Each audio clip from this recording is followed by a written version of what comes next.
Dear students, I am Meghadatta Basu. In this video, I will discuss about space frame structure.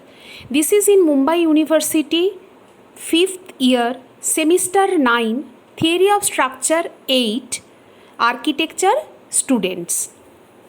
So let us have a look at the introduction of the space frame. Space frame is also called a latticed structure. So what is a space frame? Space frame, it is a 3D structure. It is made of straight linear elements and they are connected at the joints, which are also called as nodes. The simplest form of space frame is square pyramid and tetrahedron. I hope you understand the meaning of tetrahedron. Tetrahedron is a 3D structure where the base is also equilateral triangle and also all three faces are also equilateral triangle. So that is called a tetrahedron. Next point is space frame is made of linear elements and they are arranged in such a way that the forces are transferred in a three-dimensional manner. Obviously, in the space frame, the forces are transferred in a 3D way. A single layer space frame, it has the form of a curved surface and it is termed as braced vault or braced dome or latticed shell. This is also a specific type of space frame, special type of space frame. And in a space frame, the joints are assumed as rigid in a space frame. Let us have a look at the advantages of the space frame. In the space frame, the material is distributed spatially. Spatially means in the space. So, the material is distributed spatially. Hence, the load transfer mechanism is axial tension and it is compression or compression, tension or compression. And it is distributed spatially in the space it is distributed. So, either it will be tension or compression. Compression. Next point is all the material it is utilized in its full extent. That's why it is so popular to go for a space frame structure. Most space frame they are constructed with steel or aluminium, which decreases their self weight, because while designing a structure we also have to take care of their strength as well as their weight also, the self weight of the structure also we have to take care. Next point is the units of the space frame are mass produced in the factory, so they can take the full advantage of the industrialized system of construction, because once we can produce in the factory the small units or the small units which will be going to use, if it can be mass produced, so that becomes very advantageous. Space frames can also be built at a very lower cost. They can be built from simple prefabricated units which are of standard size and shape. They can be easily transported and rapidly assembled on site by the semi-skilled labor. A space frame has inherent rigidity and great stiffness, and it is also able to resist unsymmetrical and heavy concentrated load in spite of its lightweight. The last point is very, very important, that though it is of very lightweight, but it does not compromise on its stiffness part. As I have told, the main point of a structure is the strength and the stiffness. And so that part is not compromised. Stiffness, rigidity, and also it can resist the unsymmetrical and heavy loads. So these are the advantages of the space frame. Now let us have a look at the planar system and the space frame, because planar frame we have studied in the first semester, that is the simple truss. They are the planar system. So now in the semester 9 we have come across to the space frame. So let us have a look at the difference between the two structure, planar frame and the space frame. So in planar frame, what happens, the force due to the roof load, whatever is the load coming coming from the roof, it is transferred successively through the secondary elements, the primary elements, and finally to the foundation. First from the roof it comes to the secondary, then primary, then goes to the foundation. But in case of a space frame, as it is the members spatially or across the space it is distributed, so there is no sequence like the planar frame system. So there is no sequence of load transfer. Point number 2. In case of a planar frame, the loads are transferred from the elements of lighter class to the elements of heavier class. But in case of a space frame, all elements contribute to the task of resisting the roof load in according to the 3D geometry of the structure. This is similar, just like the first point I have explained, that in the planar system what happens, the roof load first it goes to the secondary, then comes to the primary, and then finally to the foundation. So as the load is transferred, so finally the lighter load is at the top, and as we go down towards the foundation, so the elements become of heavier class. But in case of a space frame, as the load is there is no such sequence for the load transfer, as it is spatially distributed, so all the elements, they contribute equally for the task of resisting the roof load. The third point is the elements in a planar frame, they are characterized by their distinctive ranks, not only by their size of the cross section, but also by the importance of the task assigned to them. Certain sections which are designed, which are given for the beam, which are given for the column sections, or used in the foundation, so they are having some distinctive purpose, and according to their size, their cross section, and the task, whatever it is they have been designed for, they are each part of the planar frame, they are characterized by their distinctive ranks. But in case of space frame, ranking of the element is not observed. So these are the basic difference of the planar and the space frame. Let us have a look at the applications part. In case of a space frame, industrial building, sports hall, warehouses, swimming pools, conference halls, exhibition centers, stadiums, museum, shopping centers, airports, canopy. So space frame are having a huge amount of applications, so they can be used in several cases. Let us have some look at the examples of the buildings, which are these are the some famous examples of the space frame: Stansted Airport, Bank of China Tower, Louvre Pyramid, Rogers Center, Maconic Place East in Chicago, Eden Project in Cornwall, Sochi International Airport, and Taiwan International Airport Terminal 2. These are the few examples where the space frame are used. So now let us have a look at the planning a space frame. So in the initial phase of a structural design of a space frame, first we choose the general form of the building and the type of the space frame appropriate it. General form of the building means for what purpose, whether it is a residential building, whether it is a hospital, whether it is a educational institute. So first we decide the form of the building and the type of the space frame which should be appropriate for it. Now next, the geometrical arrangement of the elements, the surface shape, the number of layer, how many grids will be there, etc. needs to be studied carefully. The third point, we see that the geometry of the space frame is important because it influences the bearing capacity and the weight of the structure. Okay, and the very important points, as I have mentioned you earlier also, that in case of a space frame, the joints or the nodes, they contribute to 20 to 30% of the total weight of the space frame. So they plays a very important role. So from the functional point of view, that is from the strength and the stiffness point of view, as well as aesthetically and economically, and also safety wise, which are the concern for an architect. Next is the next step is that custom design space frames are developed for the long span roofs. They are it is for a long span. When we design for a long span, so already it has been prefabricated, and the custom it is designed, custom designed. And the space frame, they do not have any sequence of erection. So the false work is done first, and after that the structure is assembled in the high position. Sometimes the structure is assembled also on the ground, and then they are lifted to their final position. So this is the just brief outline or the guideline that how the space frame is planned.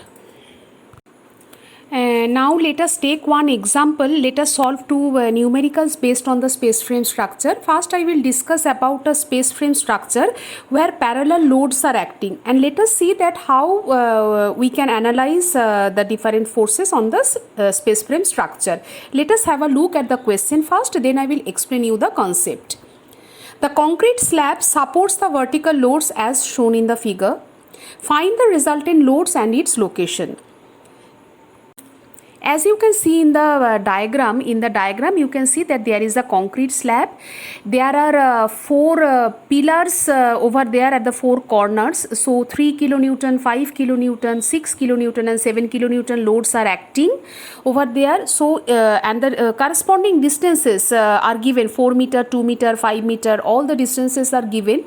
So as you can see it from the diagram, this is a space frame structure. So in case of a space frame structure, it is three dimensional. You see OX, OY and OZ, three axes are there. Yes, I also forgot to mention there is 2 kilonewton force also acting at the point C. So please be careful while you are analyzing the problem, that how many loads are given and in what direction they are acting. The four forces are acting downward direction while the 2 kilonewton force is acting upward. Okay, so now this is the problem. In the slab, five vertical loads are acting, 4 are acting downward, 1 is acting upward, and we have to find that where does the resultant load acts and what is the magnitude of the resultant load. So this is a case of a parallel force system which is acting on a space frame structure. So the first step, that how to find out the resultant force, you can see over here that I have written down the sign convention, that downward force I have taken it as positive. You can take the opposite also, upward force positive. Whatever you take, you write down the notation. So downward force is acting as positive. So what is the resultant force? Capital R is equal to resultant force is, what you have to do, you have to just algebraically add it, vectorially add it. So we are starting from O point, so 3 kilonewton, 5 kilonewton, 6 kilonewton, and then we are getting 2 kilonewton. Now 2 kilonewton is acting upward, hence it is minus, and then again plus 7. So all downward forces I have taken it as plus and upward force is negative. So this comes out to be 19 kilonewton. So as the value is coming as positive, hence the resultant force will be 19 kilonewton acting downward. Now let us see that where does this resultant force act. So again I have drawn the exact diagram, but just with a line diagram. So you can see the same diagram I have drawn over here, but in the pink and the violet color I have shown the resultant force acting R, which is acting downward, but we do not know the location. That we have to find. So let us assume it is acting at a distance of X and Z as I have shown it in the diagram. So in this case, how to find out the location? We will use the Varignon's theorem, which we have learnt it in our first semester theory of structure 1, the use of Varignon's theorem. So in this case, what we will do, we will take the moment about OX. Just concentrate where the OX I have shown over there. So about the axis OX, you take moment. And here also you write down the notation. Anti-clockwise, moment I have taken it as negative. Write down the sign convention to avoid any mistake while doing the calculation. So we are taking moment about OX. Moment means force multiplied by the perpendicular distance. Now remember, if any force is passing through the point or the axis where we are taking moment, that force, the moment of that force becomes 0. So let us start. So if we start from the point O, always remember while taking the moment or while doing any calculation, always go according to the sequence. Don't jump here and there. So go along clockwise or along anti-clockwise and see, ensure that you are not missing any force in between, okay, to avoid the calculation mistake. So let us start. So about the point OX, so it is 3 kilonewton will not come because there is no perpendicular distance. So 3 kilonewton will not come. Then the 5 kilonewton will also not come because 3 and 5 both are acting on the axis OX and we are taking the moment about OX. So what will come first? It will come about 6 kilonewton. So for 6 kilonewton, so what is the force into force is 6 kilonewton. What is the perpendicular distance? That is the 5 meter from the OX. 6 kilonewton is at a distance of 5 meter. So 6 into 5. So in which direction it is rotating? so it is rotating in the anti-clockwise direction, and anti-clockwise moment I have taken it as negative, so it will be minus 6 into 5. Next it is 2 into multiplied by the 5, because 2 kilonewton, it is also at a distance of 5 meter from the OX axis. Then we come across 7 kilonewton. 7 kilonewton is also at a distance of 5 kilonewton. So this moment I have written for individual moment, and the right hand side of the Varignon's theorem is the moment of the resultant. So what will be the moment of the resultant? R multiplied by the Z. So from here we are getting the value of Z as 2.89 meter. So next part is to find out the location x coordinate. We have to take moment about OZ. So while we are taking moment about OZ, 3 kilonewton and 7 kilonewton will not come in the moment equation. Why? Because both these are acting on the OZ axis. So what will come? 5, 6 and 2 kilonewton. These three forces moment will come. So let us start. So let us start with 5 kilonewton. So 5 kilonewton multiplied by 6. 6, how does it come? 4 meter plus 2 meter, 6 meter. So 5 multiplied by 6, then 6 multiplied by 6, and then 2 multiplied by 4. So that is equal to minus R into X. R value is 19, as we have found out, the resultant value is 19. So from here we are getting the value of X as 3.05 meter. So finally what is the answer? The resultant load value is 19 kilonewton acting downward, and the point of application is 3.05, 0, because y coordinate is 0 as it is acting along the y axis, and the z coordinate is 2.89. So this is the example of a parallel force system acting on a space frame. Let us have a look of an example where concurrent force systems are acting on a space frame. So let us have a look at the example. The cable AC exerts force 20 kilonewton. Find the tension in the cable AB and AD so that the resultant of the forces at A is vertical. So here the force diagram is, the diagram is given that cable AC. So as you can see, there are three cables, AC, AB and AD. And O is a vertical pole. So from here three strings are attached. So cables are attached. So at AC the force is 20 kilonewton. You have to find AB and AD, tension in AB and AD, so that the resultant of this force system is at A is vertical. And the coordinates of the different points are also given in the diagram. So let me explain the problem, that this is called a concurrent force system. What do we understand by a concurrent force system? Concurrent force system is that at a point where all the forces are generating, or it is coming inwards or going outward, but it is from the one point. Here the point of concurrency is A. From A, three forces are generated. Three cables are generated, AC, AB and AD. So three forces are also generated along AC, AB and AD. So this is a case of a concurrent force system. We will see that how to find out the resultant in case of a concurrent force system of a space frame. So the first step is we have to find the vector value or the tension value at AC. So tension value at the AC can be find out by, first you write down the scalar value, that is the TAC, the magnitude of the force that you write, and then we do it by the unit vector along AC. So please concentrate over here. It is very simple. A and C, the coordinates are given 0, 48, 0. That means X, Y, Z. And C coordinate is given as 0, 0, minus 24. Okay.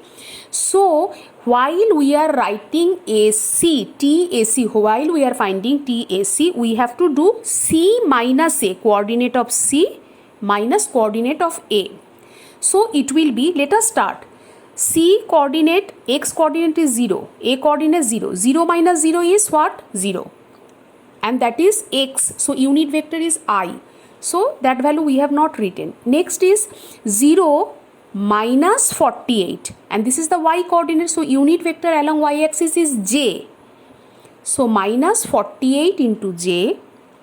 Next, minus 24 minus 0. So minus 24 into k. And divided by under root of 48 square and 24 square. So in this case, the value magnitude of the force at AC is given in the question as 20 kilonewton. So TAC is given as 20. So if we put the value of TAC as 20 and then do the calculation and simplify it, we get the equation number 1. Next we come across AB. Now again we write it in the same way. Vector TAB is scalar value of it, that the magnitude of TAB, which is not given, which we have to find out. So while we are doing TAB, how we can find out the magnitude force over here? So B minus A, coordinate of B minus coordinate of A. So 16 minus 0 I, 0 minus 48 J, 12 minus 0 K, and divided by under root of 16 square, 48 square, 12 square. Again simplify it and we will get the equation number 2.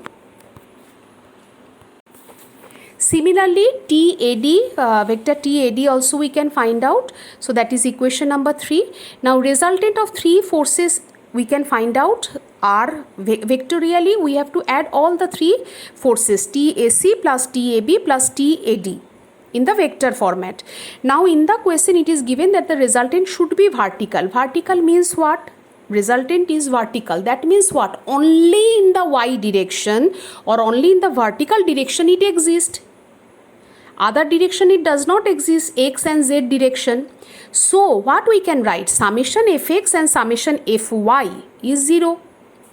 So if we write it down, summation fx equal to 0. So x means what? All the I coordinates. I is what? Unit vector along x axis. So all the I coordinates we have to add it. So please see the I coordinate in all equations. And that comes out to be 0.308 TAB into I minus 0.28 TAD into I equal to 0. Let us name this equation as 5. Similarly, summation fz equal to 0. So here you have to add all the k terms. So that comes out to be minus 8.95 k plus 0.231 into TAB k equal to 0. So if you solve this equation, equation number 6, from here directly we get the value of TAB is equal to 38.74. Now put this value of TAB in equation number 5. You will get the value of TAD, that is 61.12. And finally, so the first part of the answer we have got TAB and TAD. Now here also if we have to find out the resultant. Resultant is what? It exists only along y-axis because the resultant is only vertical. So R equal to summation of Fy. So to find out summation of Fy, you have to add all the j terms. So if you add all the j terms and then you get the value of R is equal to 110 kilonewton. So like this way we can solve the space frame structure in case of a parallel force system, in case of a concurrent force system. There is also other case which is called the general force system, that where it is neither the forces are parallel nor it is concurrent. So that case I have not discussed in this video. So I think this much is sufficient for the students of the architecture, this much knowledge, and you please see my other videos on the semester semester 9, and please, as you are in the final year, do not forget to appear for the GATE examination which is going to happen in the February, and the form releases in the month of the September. So in my channel, please go to the playlist and there you can find the videos on the GATE architecture. So please have a look at the videos on the GATE portion. I have uploaded all the GATE videos of many subjects which is completely different from the teaching of the Mumbai University. So please have a look at that videos also, and thanks for watching.